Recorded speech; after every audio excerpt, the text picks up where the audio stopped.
Une bascule brutale se produit, à une vitesse qui défie les prévisions. Alors que des indicateurs britanniques s'effritent, deux mouvements opposés avancent en parallèle. Stagnation industrielle d'un côté, expansion énergétique africaine de l'autre, et l'écart cesse d'être conjoncturel pour devenir structurel. Jusqu'où ce renversement reconfigure-t-il les repères économiques? Et que signifie-t-il pour le débat public, pour les entreprises, et pour une figure comme Ibrahim Traoré dans une géopolitique désormais décentrée? Un avenir différent s'esquisse déjà, car les leviers critiques glissent hors des orbites habituelles et imposent une nouvelle lecture du risque, de la puissance et des trajectoires nationales. Cette analyse ne se limite pas à constater une divergence économique entre la Grande-Bretagne et l'Afrique. Elle propose une grille de lecture opérationnelle pour comprendre comment un réalignement mondial, longtemps perçu comme diffus, devient désormais mesurable et structurant. L'enjeu pour le lecteur est clair, c'est d'identifier où se déplacent réellement stabilité, valeur et capacité d'action.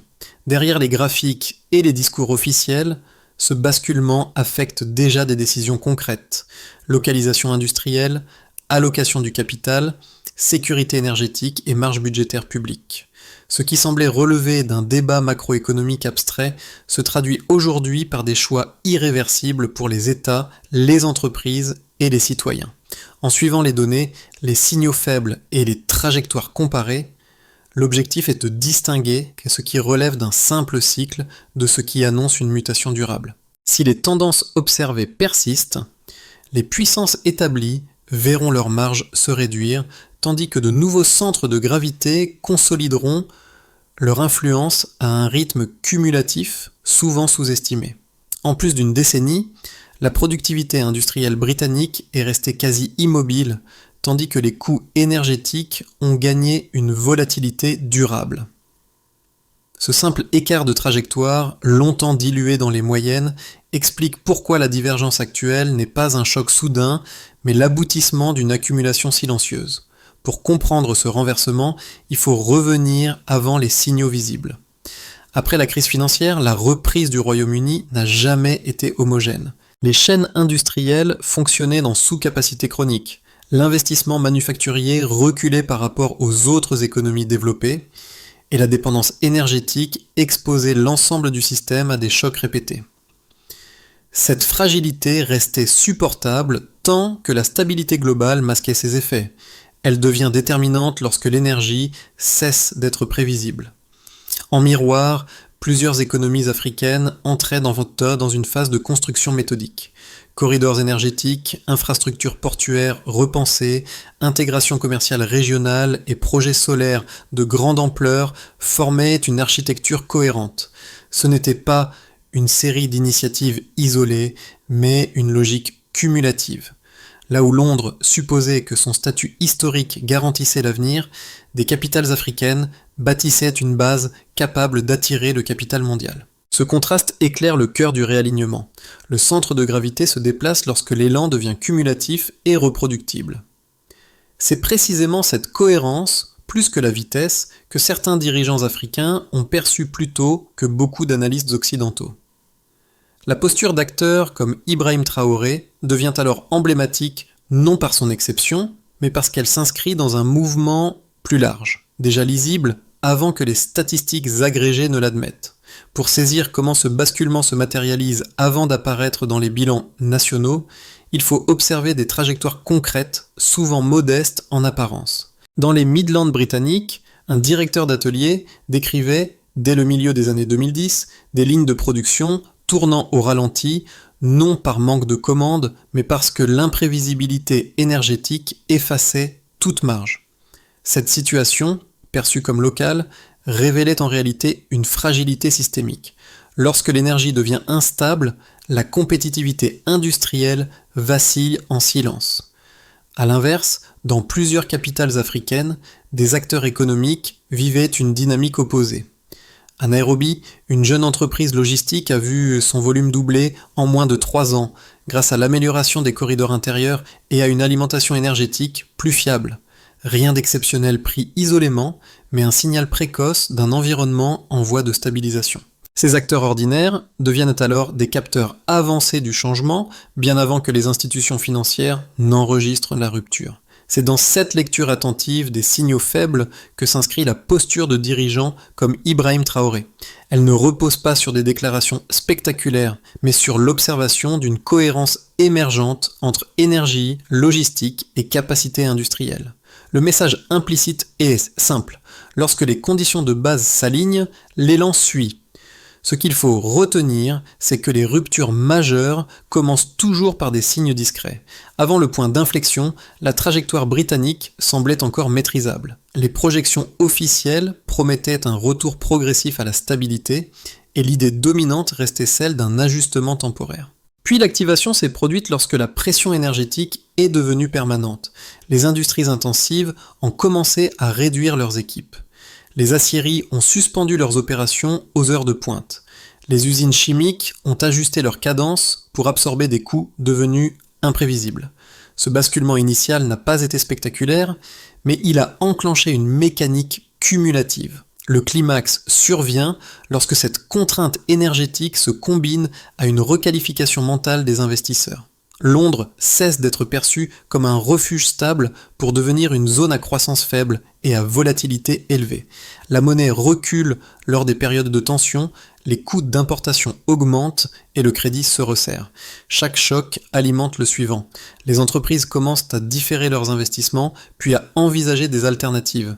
Des divisions sont délocalisées, des bureaux régionaux sont déplacés, et les chaînes logistiques sont reroutées vers des hubs jugés plus prévisibles. Ce moment marque un changement de phase. Ce ne sont plus seulement les chiffres qui inquiètent, mais la perte de confiance elle-même. Les rues traduisent rapidement cette rupture abstraite. Les vitrines fermées se multiplient, les zones industrielles vieillissantes peinent à attirer de nouveaux capitaux. Les ménages ressentent la pression à travers la hausse des factures et l'érosion des opportunités locales. L'écosystème industriel perd sa cohérence interne et cette perte se diffuse dans l'ensemble de l'économie. Ce qui apparaissait comme une série de décisions isolées devient un mouvement routinier, presque mécanique. En parallèle, à des milliers de kilomètres, un autre cycle s'enclenche. Des zones industrielles africaines s'illuminent pour la première fois. De nouveaux corridors logistiques relient l'intérieur du continent à des ports modernisés. Les parcs manufacturiers, pharmaceutiques et agricoles émergent avec une logique différente. Retenir la valeur plutôt que l'exporter brut. Là où le Royaume-Uni vit un exode industriel progressif, plusieurs économies africaines orchestrent une absorption maîtrisée. Les infrastructures se développent, les universités forment des ingénieurs et les partenariats internationaux se multiplient. La rémanence de ce cycle apparaît lorsque ces deux dynamiques deviennent irréversibles à court terme. Chaque fermeture d'usine britannique renforce la perception de fragilité. Chaque investissement industriel africain consolide l'image de stabilité émergente. Le contraste s'ancre dans les décisions quotidiennes des entreprises et des États. Le centre de gravité commence à dériver, lentement d'abord, puis avec la force d'un mouvement accumulé sur plusieurs années.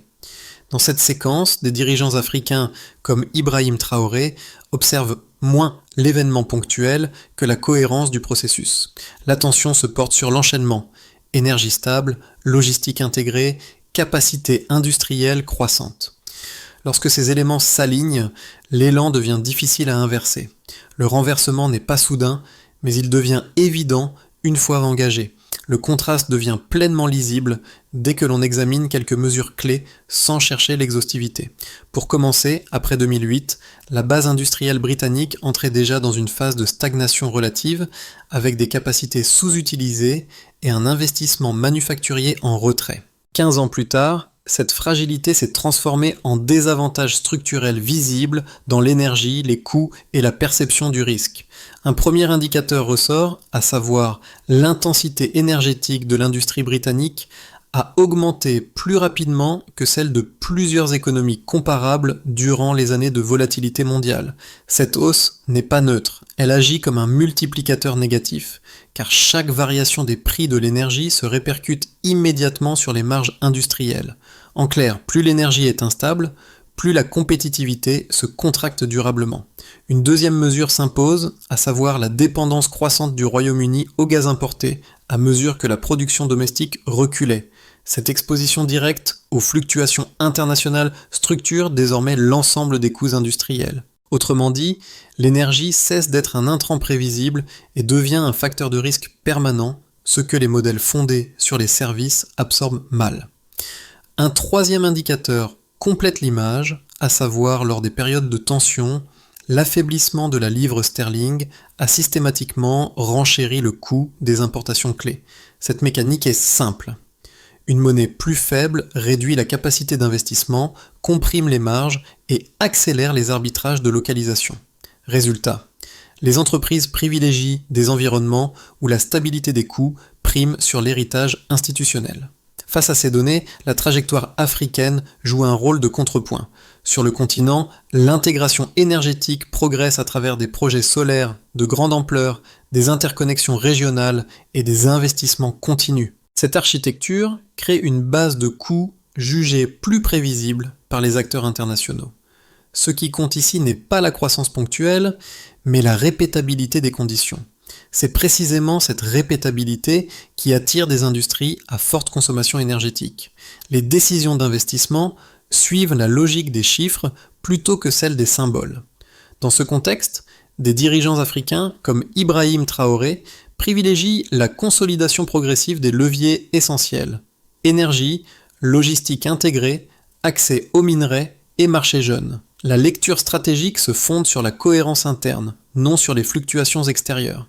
Mises bout à bout, ces mesures décrivent moins un déclin isolé qu'un transfert d'élan. L'économie mondiale se réorganise autour des coûts réels, de la stabilité énergétique et de la capacité d'adaptation. La question centrale n'est plus de savoir si cette trajectoire existe, mais à quel rythme elle s'amplifiera et quels acteurs sauront s'y ajuster à temps. Le premier argument opposé à l'idée d'un renversement structurel affirme que la situation britannique relèverait avant tout d'un cycle prolongé. Selon cette lecture, le Royaume-Uni aurait déjà traversé des phases similaires de ralentissement avant de rebondir grâce à ses amortisseurs traditionnels. Londres conserverait des atouts majeurs, une place financière dense, un réseau universitaire reconnu, une capacité d'innovation et des institutions capables d'absorber des chocs temporaires. Dans cette perspective, la crise énergétique et l'inflation récente auraient amplifié des fragilités conjoncturelles sans remettre en cause les fondements du modèle. Une normalisation des marchés suffirait alors à rétablir une trajectoire plus favorable. Le second argument, tourné vers l'Afrique, insiste sur l'hétérogénéité du continent. Les progrès observés seraient réels mais dispersés.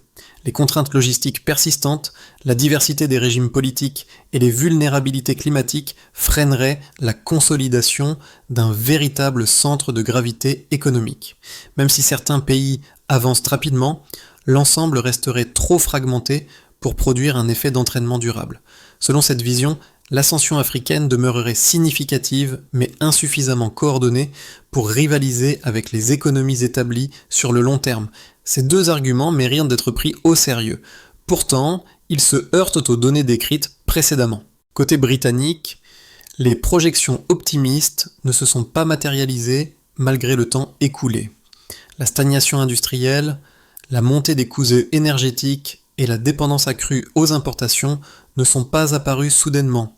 Elles se sont renforcées année après année. Cette continuité affaiblit l'hypothèse d'un simple cycle et suggère une érosion plus profonde de la dynamique industrielle. Du côté africain, l'argument de la dispersion est contredit par la cohérence des systèmes en construction. Les projets énergétiques, les corridors logistiques et les plateformes numériques ne fonctionnent pas isolément.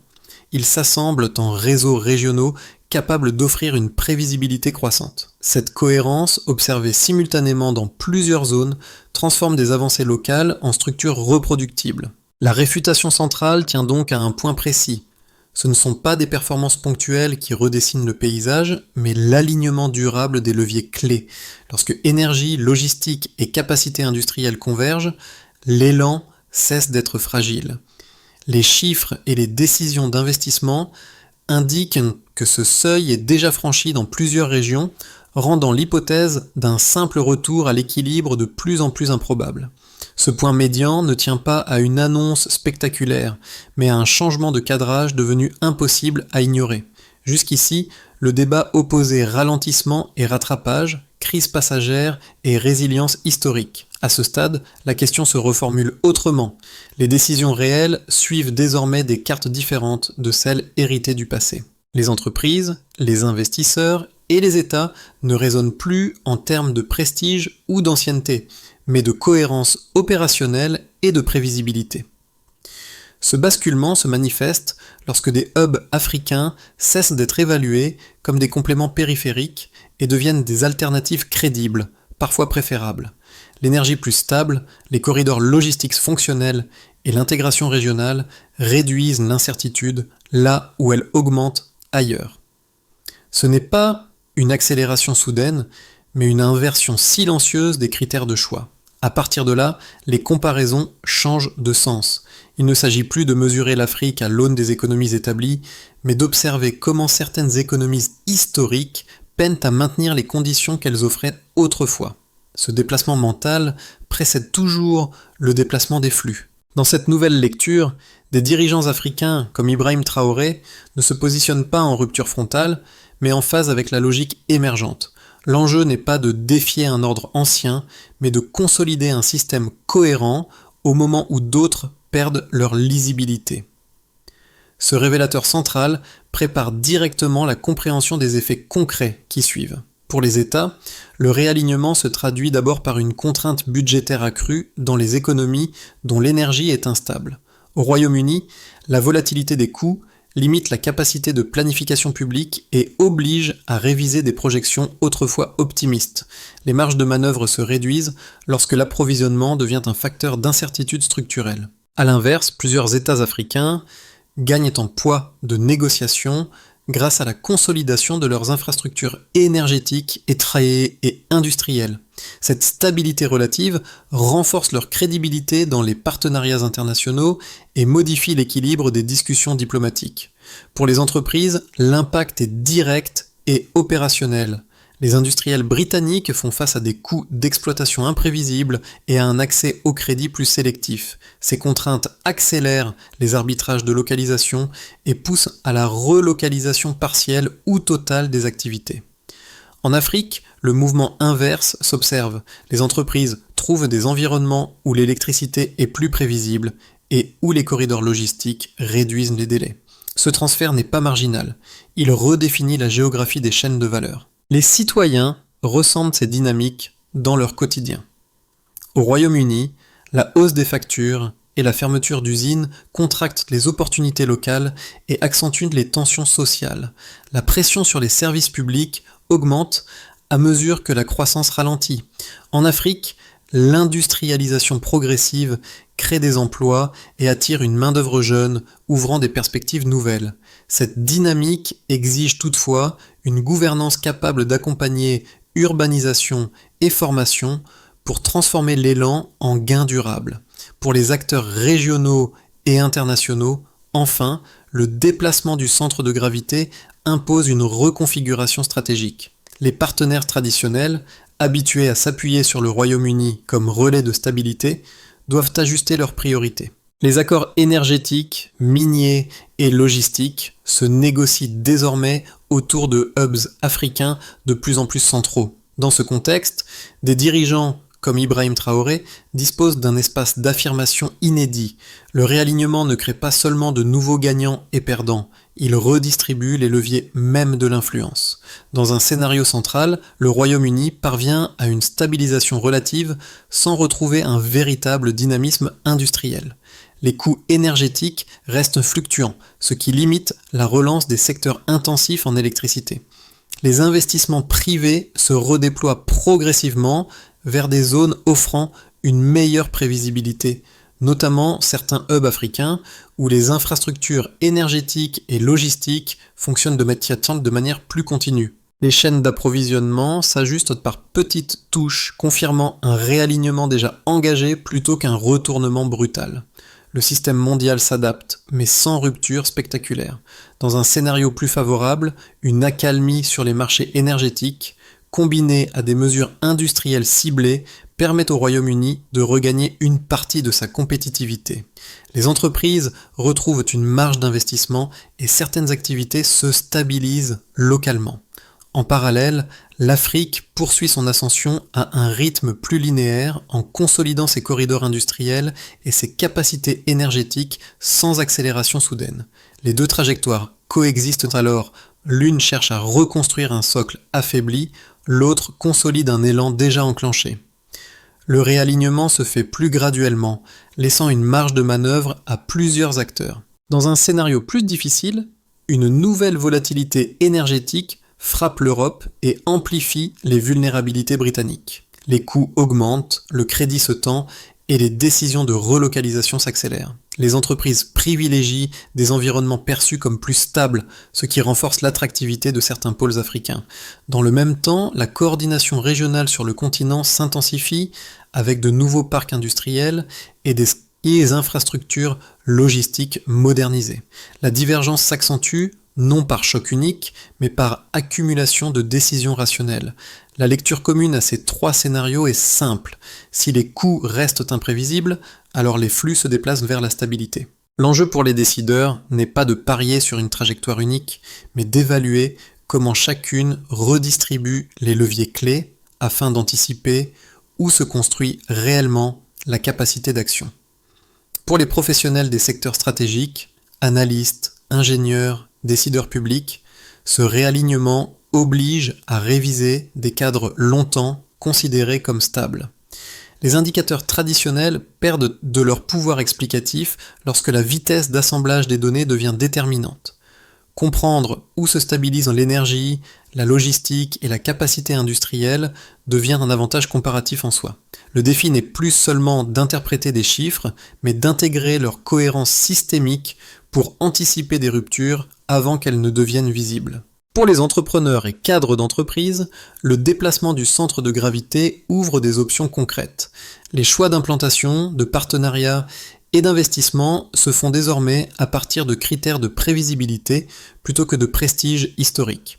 Des hubs africains gagnent en attractivité au moment même où certaines économies établies voient leur lisibilité se réduire.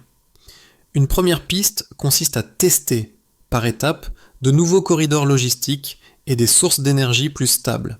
Une seconde consiste à diversifier les chaînes d'approvisionnement afin de réduire l'exposition au choc. Pour les citoyens, enfin, les effets sont tangibles. L'évolution des prix, la disponibilité des emplois et la transformation des services publics deviennent des signaux immédiats de ces transitions globales. Comprendre ces dynamiques permet de replacer des choix individuels, formation, mobilité, sécurité économique, dans un cadre plus large. Deux gestes simples s'imposent alors, suivre les signaux faibles plutôt que les annonces tardives et penser l'avenir comme un système en recomposition plutôt que comme un prolongement du passé. La première étape relève des États. Dans un horizon de 6 à 12 mois, les gouvernements doivent identifier les leviers structurels qui renforcent ou affaiblissent leur position dans le nouveau paysage économique. L'énergie constitue le point d'entrée prioritaire. Clarifier les sources d'approvisionnement, stabiliser les coûts et sécuriser les infrastructures critiques permet de réduire l'incertitude budgétaire. Le progrès se mesure par la prévisibilité des dépenses publiques et la capacité à maintenir des projections crédibles. La deuxième étape concerne les entreprises. Elles sont appelées à réévaluer leur chaîne d'approvisionnement avec une logique de résilience plutôt que de coûts immédiats. Tester de nouveaux corridors logistiques, diversifier les sources d'énergie et établir des feuilles de route trimestrielles deviennent des outils centraux. Le succès se lie dans la réduction des interruptions et dans l'amélioration progressive des marges opérationnelles, même dans un environnement volatile. La troisième étape touche à la coopération régionale et internationale. Les partenariats orientés vers l'énergie, les minerais critiques et les infrastructures logistiques gagnent en importance. Dans plusieurs pays africains, des dirigeants comme Ibrahim Traoré mettent l'accent sur l'assemblage cohérent de ces leviers plutôt que sur des accords isolés. Les indicateurs clés sont la rapidité d'exécution, la solidité des engagements et la capacité à attirer des investissements productifs durables. La quatrième étape vise l'inclusion des citoyens et des acteurs locaux. Programmes de formation, accompagnement des transitions industrielles et outils numériques facilite l'alignement entre compétences et besoins émergents. Cette coordination multiniveau ancre les bénéfices du réalignement dans la durée et réduit les coûts sociaux de l'adaptation. Dans l'atelier des Midlands évoqué plus tôt, celui où les machines tournaient au ralenti, le silence n'était pas seulement industriel. Il signalait un déplacement plus vaste, encore invisible dans les discours officiels. Ce même type de signal réapparaît aujourd'hui, mais dans l'autre sens, dans des zones logistiques africaines où les entrepôts s'illuminent et où les flux se stabilisent autour de nouvelles infrastructures. Là où une économie hésite, une autre s'organise, patiente et méthodique. Ce contraste n'oppose pas le déclin à la réussite, mais deux rapports au temps. D'un côté, l'attente d'un retour à un équilibre passé, de l'autre, la construction progressive d'un système cohérent. Chaque corridor énergétique, chaque parc industriel, chaque réforme logistique s'ajoute à la précédente. L'élan devient cumulatif parce qu'il est pensé comme tel. Dans cette lecture du temps long, des dirigeants africains comme Ibrahim Traoré incarnent une posture particulière.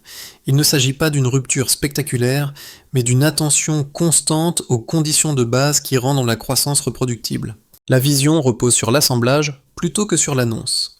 La direction compte plus que la vitesse. C'est ce principe, simple en apparence, qui permet de relier des signaux épars en une trajectoire lisible. Il rappelle que les grandes transitions ne s'imposent pas d'un coup, mais s'installent lorsque suffisamment d'éléments convergent pour rendre le mouvement irréversible. Ce réalignement n'est ni abstrait ni réservé aux spécialistes. Il touche à la manière dont les sociétés organisent leur énergie, leur travail et leurs choix collectifs. À mesure que les centres de gravité se déplacent, chacun se retrouve face à la même exigence, réexaminer des certitudes héritées et accepter que les repères d'hier ne structurent plus automatiquement les décisions de demain. Comprendre ces dynamiques devient alors un outil aussi essentiel qu'un indicateur économique ou qu'une analyse sectorielle. Dans ce contexte, le débat ne gagne rien à se figer entre optimisme et pessimisme. Ce qui importe, c'est la capacité à observer les signaux faibles, à comparer les trajectoires et à discuter des critères réels qui fondent désormais la stabilité et l'influence. Les transitions décrites ici montrent que l'avenir se construit moins par l'inertie que par l'ajustement continu aux contraintes réelles. Si cette lecture vous interpelle, d'autres analyses peuvent approfondir ces trajectoires, les confronter à d'autres régions ou suivre leur évolution dans le temps. Le plus important reste l'échange. Comment percevez-vous ce déplacement du centre de gravité et quels aspects souhaiteriez-vous voir explorer ou comparer dans la suite ?